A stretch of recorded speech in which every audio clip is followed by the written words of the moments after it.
नमस्कार दोस्तों, दून पाठशाला में आप सभी का बहुत बहुत स्वागत है। और आज का जो पहला सवाल है वो आपके सामने है। पहला सवाल कह रहा है कि प्राचीन शैल चित्रों वाली लाखो गुफा कहाँ स्थित है। तो जो लाखो गुफा है ये आपके जो कुमाऊं मंडल का जो डिस्ट्रिक्ट है अल्मोड़ा वहाँ पे स्थित है। और इस लाखो गुफा की खोज आपके एमपी जोशी द्वारा 1968 में की गई थी। और ये लाखो गुफा आपके सुयाल नदी के तट पर है। और यहाँ से हमें रंगीन शैल चित्र मिले हैं। और ये जो रंगीन शैल चित्र मिले ये मानव और जानवरों के शैल चित्र प्राप्त हुए हैं। वहीं जो ऑप्शन ए है चमोली, चमोली आपके गढ़वाल मंडल का एक डिस्ट्रिक्ट है। और 1960 में इसको डिस्ट्रिक्ट बनाया गया था। और ये चाइना के साथ अपनी सीमा साझा करता है। और ये उत्तराखंड का सबसे बड़ा जनपद है क्षेत्रफल की दृष्टि से। वहीं ऑप्शन जो बी है नैनीताल, नैनीताल आपके कुमाऊं मंडल का एक डिस्ट्रिक्ट है। और इसको 1891 में डिस्ट्रिक्ट बनाया गया था। और यूपी के साथ ये आपकी सीमा साझा करता है। और उत्तराखंड का जो हाई कोर्ट है ये भी आपके नैनीताल डिस्ट्रिक्ट में ही स्थित है। और जो कुमाऊं मंडल है इसका हेड क्वार्टर भी आपके नैनीताल में ही स्थित है। वहीं ऑप्शन जो सी है हरिद्वार, हरिद्वार आपके गढ़वाल मंडल का एक डिस्ट्रिक्ट है। और इसको 1988 में डिस्ट्रिक्ट बनाया गया था। और ये उत्तराखंड का सबसे बड़ा जनपद है क्षेत्रफल सॉरी जनसंख्या की दृष्टि से। और ये यूपी के साथ अपनी सीमा साझा करता है। तो आपको बताना था कि लाखो गुफा कहाँ है, तो आपके अल्मोड़ा डिस्ट्रिक्ट में स्थित है। तो डी ऑप्शन जो है आपका सही आंसर होगा। अगला क्वेश्चन है। अगला क्वेश्चन कह रहा है कि कतुरियों की दरबारी भाषा थी। तो जो कतुरियों की जो दरबारी भाषा थी, जो उत्तराखंड के राज्य की जो राजकीय भाषा है वही आपके कतुरियों की भी दरबारी भाषा थी। और उत्तराखंड की राजकीय भाषा क्या कौन सी है? पहली तो हमारी हिंदी है। और 2010 में हमने संस्कृत को ऐड किया गया था। तो उत्तराखंड की दो राजकीय भाषा हिंदी और संस्कृत, संस्कृत को 2010 में ऐड किया गया था। और संस्कृत ही आपकी जो कतुरियों की भी दरबारी भाषा थी। तो जो सी ऑप्शन होगा ये आपका सही आंसर होगा। वहीं ऑप्शन जो डी है प्राकृत, जो प्राकृत भाषा है, जो अशोक के जो शिलालेख मिले हैं हमें ये प्राकृत भाषा में देखने को मिलते हैं। और भाषा तो अशोक की शिलालेख की, तो भाषा तो प्राकृत है और लिपि आपकी ब्राह्मी और खरोष्ठी है, तो ध्यान रखना। तो जो सी ऑप्शन है ये आपका सही आंसर होगा। अगला क्वेश्चन है। अगला क्वेश्चन कह रहा है कि उत्तराखंड में औपनिवेशिक संघर्ष किस काल में प्रारंभ हुआ है। तो उत्तराखंड में औपनिवेशिक संघर्ष की जो शुरुआत हुई थी ये आपके गोरखाओं के समय हुई थी। और क्योंकि गोरखाओं के समय इसलिए हो गई थी कि 1792 में उन्होंने कुमाऊं को अपने अधीन कर लिया था।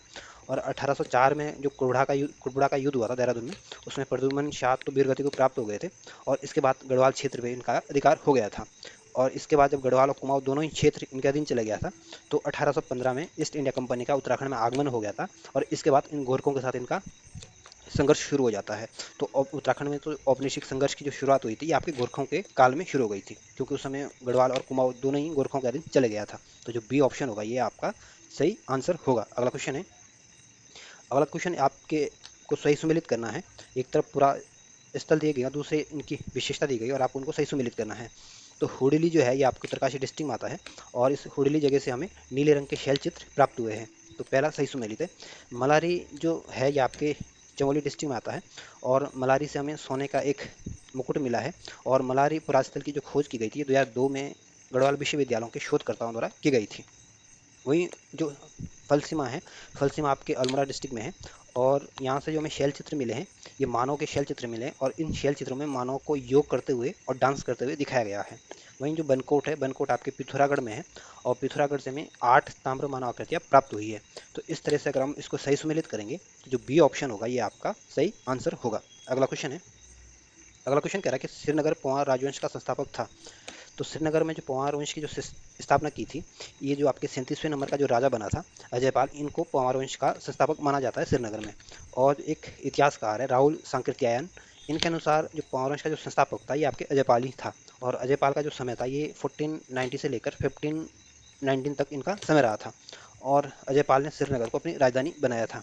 वहीं जो ऑप्शन जो डी है मानसा, मानसा भी आपके पोवार वंश का राजा था। और ये 44वें नंबर के राजा बने थे। और इनका जो समय था ये 1591 से लेकर 1611 तक इनका समय रहा था। और इनके मानशाह के समय में ही कुमाऊं के लोगों ने इन पे 8 बार अटैक आक्रमण किए थे। तो जो सी ऑप्शन है ये आपका सही आंसर है। अगला क्वेश्चन है। अगला क्वेश्चन कह रहा है कि कुमाऊं का पौराणिक नाम था। तो कुमाऊं का जो प्राचीन नाम था या पौराणिक नाम था, कुमाऊं को पौराणिक नाम यानी मानसखंड के नाम से कुमाऊं को जाना जाता है। तो जो डी ऑप्शन है ये आपका सही आंसर है। और वहीं जो ऑप्शन है केदारखंड आपके गढ़वाल को कहते हैं।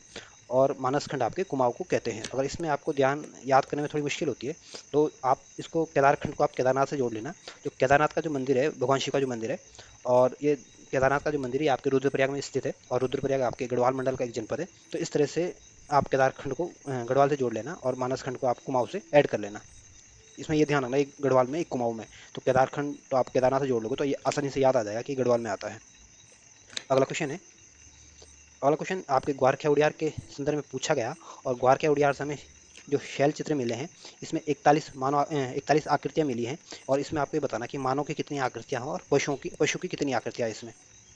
तो पहले आप ये ध्यान रखना, जो ग्वारख्या उड़ियार है ये आपके चमोली डिस्ट्रिक्ट में है और यहाँ से जो 41 आकृतियां मिली हैं इसमें 33 तो मानव की है और 8 आपके पशुओं की आकृतियां दिखाई गई है। तो जो ए ऑप्शन होगा ये आपका सही आंसर होगा। अगला क्वेश्चन है, अगला क्वेश्चन कह रहा है कि सोमचंद के आगमन के समय कुमाऊं पर निम्न में से कत्यूरी वंश के किस राजा का शासन था। तो जब सोमचंद का जो आगमन हुआ था कुमाऊं में उस समय कत्यूरी वंश का जो राजा था ये आपके ब्रह्मदेव था, यानी जो सी ऑप्शन ये आपका सही आंसर है। और या यूं कह सकते हैं कि सोमचंद के समकालीन आपका ब्रह्मदेव था। और वहीं जो ऑप्शन डी है बसंत देव को कार्तिकेय पूर्व वंश का संस्थापक माना जाता है। और वहीं जो ऑप्शन ए है कर्पर देव आपके बसंत देव के बाद राजा बना था और बसंत देव आपके यशो बर्मन के समकालीन था और यशो बर्मन आपके कनौज का राजा था। और वहीं जो निम्बर देव आपके शिव का उपासक था। तो जो इसमें जो सही आंसर होगा ये आपका सी ऑप्शन जो है आपका सही आंसर होगा। अगला क्वेश्चन है, अगला क्वेश्चन आपके पवार वंश के जो राजा था मांछा, इसके संदर्भ में पूछा गया और आपके सामने 4 ऑप्शन है और आपको बताना कि इसमें कौन सा ऑप्शन सही नहीं है। पहला ऑप्शन कह रहा है कि यह चंद शासक रुद्रचंद का समकालीन था। तो पहला कथन बिल्कुल ठीक, ऑप्शन बिल्कुल ठीक है। जो मांछा था ये आपके रुद्रचंद के समकालीन था। बी ऑप्शन कह रहा है कि इसके समय चंद शासकों ने 8 बार आक्रमण किया था। तो बी ऑप्शन भी बिल्कुल ठीक है। मानशाह के समय गढ़वाल पर 8 बार आक्रमण किया था, 7 बार तो ये असफल रहे थे, 8वें बार इनको सफलता मिली थी।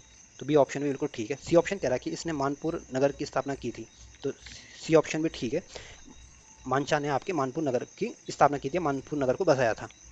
ऑप्शन डी कह रहा है कि यह सर्वाधिक समय तक राज करने वाला पवार वंश का शासक था। तो डी ऑप्शन गलत है। जो पवार वंश का जो सबसे अधिक समय तक शासन करने वाला राजा था ये आपके प्रदीप शाह था और प्रदीप शाह आपके 51वें नंबर का राजा बना था, यानी 51 नंबर का राजा बना था और इन्होंने 63 ईयर्स तक शासन किया था, यानी 63 साल तक इन्होंने राज किया था। और वहीं जो सबसे कम समय के लिए शासन किया था पवार वंश का राजा, उसका नाम आपका उपेंद्र शाह था और उपेंद्र शाह जो था ये आपकी 50वें नंबर का राजा था और ये सबसे कम समय तक पवार वंश का राजा बना था और ये 1 साल रहा था मात्र। तो आपको ये बताना था कि इसमें कौन सा ऑप्शन सही नहीं है। तो जो डी ऑप्शन है ये आपका गलत ऑप्शन दिया गया है। तो डी ऑप्शन जो होगा आपका सही आंसर होगा। अगला क्वेश्चन है, अगला क्वेश्चन आपके उत्तराखंड पुनर्गठन विधेयक 2000 के संदर्भ में पूछा गया और इसमें 4 ऑप्शन है और आपको बताना है कि इसमें कौन सा ऑप्शन गलत दिया गया है। पहला ऑप्शन कह रहा है कि यह 7 जुलाई 2000 को लोकसभा में प्रस्तुत किया गया है। तो पहला ऑप्शन बिल्कुल ठीक है। जो उत्तराखंड पुनर्गठन विधेयक था इसको 27 जुलाई 2000 को लोकसभा में प्रस्तुत किया गया था। बी ऑप्शन कह रहा है कि 1 अगस्त को लोकसभा द्वारा पारित हुआ था। तो बी ऑप्शन भी बिल्कुल ठीक है। 27 जुलाई को तो लोकसभा में प्रस्तुत किया गया था और 1 अगस्त को लोकसभा द्वारा इसको पारित कर दिया गया था। तो बी ऑप्शन भी ठीक है। सी ऑप्शन कह रहा है कि 10 अगस्त को राज्यसभा द्वारा पारित हुआ था। तो सी ऑप्शन भी ठीक है। जब लोकसभा से पारित हो गया था तो उसको 9 दिन बाद आपकी राज्यसभा से भी पारित हो गया था, यानी 10 अगस्त को राज्यसभा से पारित हो गया था। ऑप्शन डी कह रहा है कि 15 नवंबर को एक पृथक राज्य के रूप में अस्तित्व में आया था। तो डी ऑप्शन गलत है। उत्तराखंड का जो राज्य का जो निर्माण हुआ था ये आपके 9 नंबर को हुआ था और 9 नवंबर को आपकी उत्तराखंड का राज्य अस्तित्व में आया था। तो जो डी ऑप्शन है ये आपका गलत ऑप्शन दिया गया है। तो आपको बताना था कि इसमें कौन सा ऑप्शन सही नहीं है। तो डी ऑप्शन जो है आपका सही नहीं है। तो डी ऑप्शन जो होगा आपका सही आंसर होगा। अगला क्वेश्चन है, अगला क्वेश्चन कह रहा है कि उत्तराखंड में निम्नलिखित में से किस शिलाश्रय में मनुष्य को त्रिशूल आकार में अंकित किया गया है। आपको ये बताना कि मनुष्य को किस शैलाश्रय से मतलब त्रिशूल आकार में दिखाया गया है। तो जो ग्वारख्या उड़ियार है ये आपके चमोली में है और यहाँ पे जो शैलाश्रय मिले हैं इसमें मनुष्य को त्रिशूल आकार में अंकित किया गया है। और ये ग्वारख्या उड़ियार आपके चमोली डिस्ट्रिक्ट में है और ये आपके अलकनंदा नदी है उसके किनारे स्थित है। और यहाँ से जो साक्ष्य मिले हैं ये मानव और जानवरों के साक्ष्य मिले हैं। वहीं जो ऑप्शन ए है लाखो उड़ियार आपके अल्मोड़ा डिस्ट्रिक्ट में है और ये आपके सुयाल नदी के तट पर है। और यहाँ से जो साक्ष्य मिले हैं ये मानव और पशु के साक्ष्य मिले हैं। मानव को यहाँ और नृत्य करते हुए मानव को दिखाया गया है। तो पूछ सकते हैं कि मानव को नृत्य करते हुए कहाँ से दिखाया गया, तो लाखो उड़ियार ने मानव को डांस करते हुए दिखाया गया है। वहीं ऑप्शन जो सी है किमनी गांव भी आपके चमोली में डिस्ट्रिक्ट में स्थित है और यहाँ से भी हमें शैल चित्र प्राप्त हुए हैं। और जो किमनी गांव से जो हमें शैल चित्र प्राप्त हुए हैं ये सफ़ेद रंग के शैल चित्र प्राप्त हुए हैं। तो आपको बताना था कि मानव को त्रिशूल आकार में कहाँ अंकित किया गया, तो आपके ग्वारख्या उड़ियार में अंकित किया गया है जो कि आपके चमोली में स्थित है। तो जो बी ऑप्शन होगा ये आपका सही आंसर होगा। अगला क्वेश्चन है, अगला क्वेश्चन कह रहा है कि कत्यूरी शासक ललित सुर राज्यारोहण के 21वें और 22वें वर्ष के 2 ताम्र पत्र प्राप्त हुए हैं जिनके अनुसार उनका राज्यारोहण हुआ था। तो जो 2 ताम्र पत्र प्राप्त हुए हैं 21वें वर्ष और 22वें वर्ष के, इनके अनुसार इनका जो समय था ये 832 ईस्वी में इनका राज्यारोहण हुआ था, राज तिलक हुआ था। तो जो ए ऑप्शन होगा ये आपका सही आंसर होगा। अगला क्वेश्चन है, अगला क्वेश्चन कह रहा है कि पंवार शासक मानशाह के दरबारी कवि भरत को निम्न में से किस मुगल शासक से ने सम्मानित किया था। तो जो पंवार वंश के जो राजा थे मानशाह, उनके दरबारी कवि थे कवि भरत। और जो ये कवि भरत है, इनको जो सम्मानित किया था ये आपके जहांगीर ने समकालीन जहांगीर ने इनको सम्मानित किया था। और जहांगीर अपने चित्रकला के लिए जाने जाते हैं। और जो ऑप्शन ये अकबर, अकबर आपके हुमायूं का पुत्र था। और जो अकबर का जो पुत्र था ये आपका जहांगीर था। और जहांगीर का पुत्र आपका शाहजहाँ था, और शाहजहाँ का पुत्र आपका औरंगजेब था। तो ध्यान रखना। और कई बार इनका समय भी पूछ लेते हैं, तो ध्यान रख लेना। तो सी जो ऑप्शन होगा ये आपका सही आंसर होगा। अगला क्वेश्चन है। अगला क्वेश्चन कह रहा है कि निम्नलिखित लिखित में से कब उत्तरांचल का नाम बदलकर उत्तराखंड कर दिया गया था। तो जब हमारे उत्तराखंड राज्य का निर्माण हुआ था तो उसका नाम उस समय उत्तरांचल रखा गया था। और 31 दिसंबर 2006 तक हमारे राज्य का नाम उत्तरांचल रहा था। और 1 जनवरी 2007 से हमारे राज्य का नाम उत्तरांचल से बदलकर उत्तराखंड हो गया था। तो दिसंबर 2006 को इसका नाम चेंज कर दिया गया था। जो सी ऑप्शन होगा ये आपका सही आंसर होगा। अगला क्वेश्चन है। अगला क्वेश्चन कह रहा है कि कुमाऊं के किस अंग्रेज कमिश्नर के लिए कहा गया है न वकील न अपील न दलील वाला कहा गया था। कुमाऊं के किस कमिश्नर को लिए ये कहा गया था न वकील न अपील न दलील। तो जो जॉर्ज विलियम ट्रेल थे, इनको ये कहा गया था कि ये न वकील न अपील न दलील वाले कमिश्नर कहा गया था। तो डी ऑप्शन जो है ये आपका सही आंसर होगा। और इनका जो समय था ये 1860 से लेकर 1830 तक इनका समय रहा था। और उत्तराखंड में जो पटवारी के जो पद का सृजन किया था ये भी आपके ट्रेल द्वारा किया गया था। और उत्तराखंड में जो डाक सेवा की जो शुरुआत की थी उत्तराखंड में, ये भी आपके इसी विलियम ट्रेल द्वारा की गई थी। और 80 साल जो भूमि बंदोबस्त हुआ था ये भी आपके विलियम ट्रेल के समय हुआ था। और जो उत्तराखंड में जो आबकारी डिपार्टमेंट बनाया था ये भी आपके विलियम ट्रेल ने बनाया था। वहीं जो ऑप्शन ये है गार्डनर, ई गार्डनर आपके कुमाऊं का पहला कमिश्नर था। और उत्तराखंड में डाक सेवा की शुरुआत इन्होंने की थी। और जो विलियम ट्रेल इसने पूरे उत्तराखंड में डाक की शुरुआत की थी। और लेकिन डाक की शुरुआत तो उत्तराखंड में सबसे पहले ई गार्डनर ने की थी। और जो पूरे उत्तराखंड में शुरू किया था ये आपके विलियम ट्रेल ने किया था। ध्यान रखना, इसमें थोड़ा मेजरमेंट में थोड़ा अंतर है इनके। और जो गार्डनर का जो समय था ये 1850 से लेकर 1860 तक रहे थे। 1 साल तक इनका समय रहा था। और ये पहले कमिश्नर थे कुमाऊं के। और वहीं जो ऑप्शन सी है हेनरी रेमजे, हेनरी रेमजे का समय था 1856 से 1884 तक इनका समय रहा था। और इनके काल को उत्तराखंड में स्वर्ण काल कहा जाता है। और जब उत्तराखंड भारत में जो 1857 की जो क्रांति हुई उस समय उत्तराखंड के जो कमिश्नर थे ये आपके हेनरी रेमजे थे। और इनको कुमाऊं में बहुत, ये कुमाऊं के सबसे लोकप्रिय कमिश्नर इनको माना जाता था। वहीं ऑप्शन जो बी है जॉर्ज थॉमसन लुशिगटन, ये चौथे नंबर के कमिश्नर थे। और इनका समय 1839 से लेकर 1847 तक इनका समय रहा था। तो इसमें आपको बताना था कि किसे आपको बिना अपील बिना दलील का कमिश्नर कहते हैं। तो जॉर्ज विलियम ट्रेल को कहते हैं। जो डी ऑप्शन को आपका सही आंसर होगा। अगला क्वेश्चन है।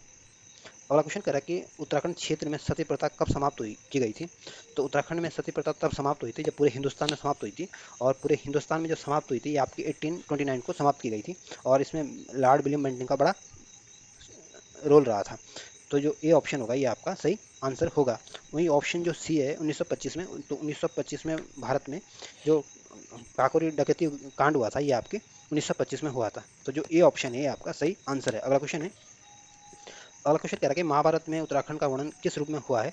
तो महाभारत में उत्तराखंड का जो उल्लेख हुआ है ये आपके उत्तर कुरु के रूप में किया गया है। तो जो सी ऑप्शन है ये आपका सही आंसर है। अगला क्वेश्चन है। अगला क्वेश्चन कह रहा है कि निम्नलिखित में से कौन सा नाटक राजा रुद्रचंद्र द्वारा रचित है। तो जो रुद्रचंद्र द्वारा जो नाटक रचित है ये आपका उषा रागोदय जो ग्रंथ है इसकी रचना आपके रुद्रचंद्र द्वारा की गई थी। तो जो बी ऑप्शन है ये आपका सही आंसर होगा। अगला क्वेश्चन है। अगला क्वेश्चन कह रहा है कि अंग्रेजों ने कैंपेनियम ऑफ इंडिया की उपाधि दी थी। तो अंग्रेजों ने कैंपेनियम ऑफ इंडिया की जो उपाधि दी थी ये आपके कीर्ति शाह को दी थी। और कीर्ति शाह का जो समय था ये 1886 से लेकर 1913 तक इनका समय रहा था। वहीं जो भवानी शाह था इनका समय 1859 से लेकर 1871 तक इनका समय रहा था।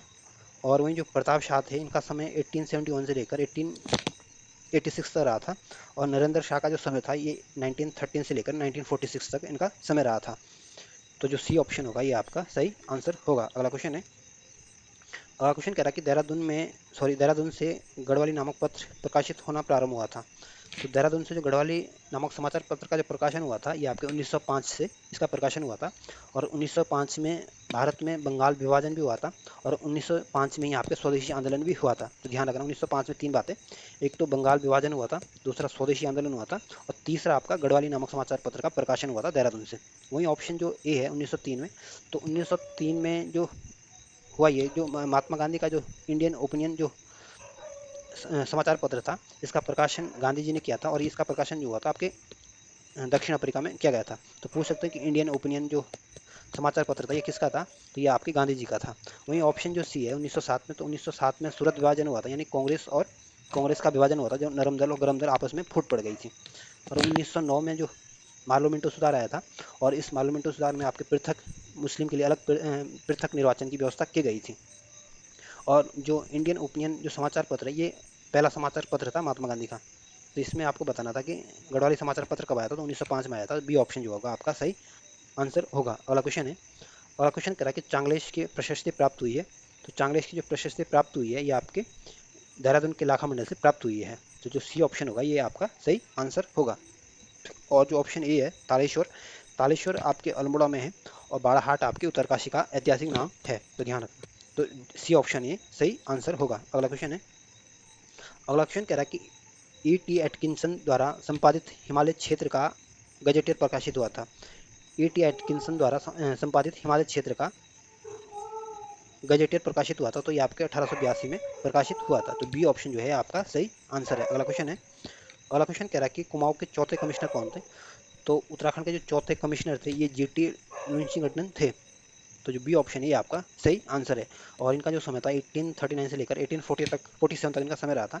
और जो हेनरी रैमजे थे ये 6 नंबर के कमिश्नर थे और इनका जो समय था 1856 से लेकर 1884 तक इनका समय रहा था। तो कुमाऊं के चौथे कमिश्नर कौन थे, जीटी लुंशिंगटन। बी ऑप्शन आपका